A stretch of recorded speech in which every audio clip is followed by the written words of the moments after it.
In July of 1947, a strange aircraft crashed into Roswell, New Mexico, and the government seemed to not disclose much of what was found upon open investigation. Should we be more involved in finding the truth, or is this something that isn't really much to worry about? What's up, guys? Welcome back to Unsalted Butter. If you look at the date of this crash, this perfectly lines up with the invention of the transistor, which is the invention that paved way for the development of advanced digital computers created by William Shockley, John Bardeen, and Walter Hauser Brattain. Now, the theory is that it doesn't seem possible at this point in history that we can invent such an advanced thing for the time without help from something else. And if we look at the years following, every decade brings a new set of inventions. The late 40s preceding this crash brought the point contact transistor and the first ice resurfacer. 1950s, transistor radio, Sputnik, flight data recorder, breathalyzer, hard drive, and the hovercraft.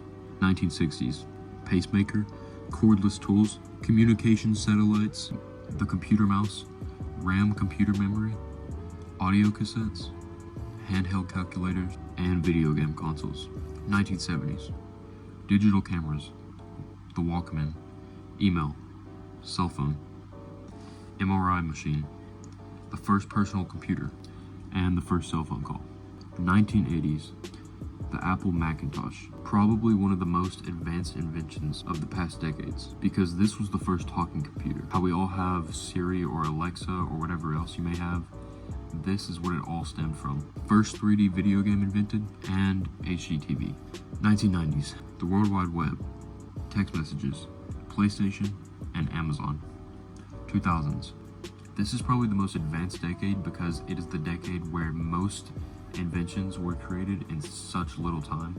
The iPhone, the iPod, YouTube, Blu-ray, camera phone, Facebook, USB flash drive, the Wii, Kindle, Bluetooth, GPS, and Twitter.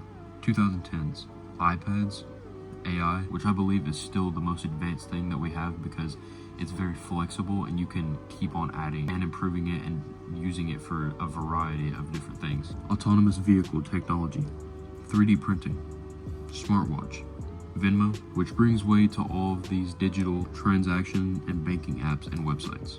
And finally, VR technology. Wow, that's a lot. At this point, I need to collab on a song with Billy Joel. So, as you can see, ever since the Roswell crash, there have been new crazy inventions every decade preceding it that don't even seem possible. Yes, obviously there were many important inventions before 1947, but not nearly as often after this. Now, I don't know if this is all a stretch, but there is a clear shift in technological inventions. In one report from March 1950, Guy Hotel, a special agent with the FBI, said he received info from an Air Force investigator about flying saucers found in New Mexico. They were described as being circular in shape, with raised centers, approximately 50 feet in diameter. Each one was occupied by 3 bodies of human shape, but only 3 feet tall, dressed in a metallic cloth of a very fine texture.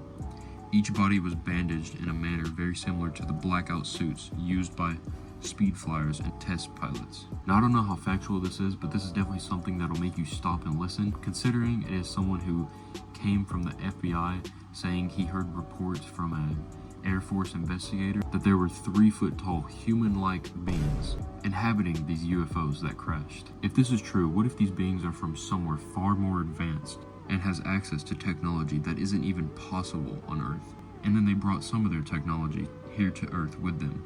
It's definitely something to think about. Now, with any conspiracy video I make, I want to make it known that these videos are not reflecting my views. I'm just simply discussing theories that I've came across, and I want to know how all you guys interpret them, and I want to hear your viewpoints on them. Do you think this technological shift was only possible if we were given extraterrestrial technology from other life forms? Or is this all a big hoax, and this was just a regular crash blown out of proportions by conspiracy theorists? Make sure to comment down below how you feel about this, and leave a like if you enjoyed this video, or if you learned something new. And please consider subscribing if you like the type of content that you see on this channel. I try to have diversity with each video that I create so I can appeal to as many different types of audiences as possible, because maybe my language videos, you don't enjoy them, but maybe these type of videos you do, or vice versa, or with some other different type of my videos. I just want to know where you're coming from and how I can target different audiences the best. Now, thank you all for watching, and I'll see you in the next video.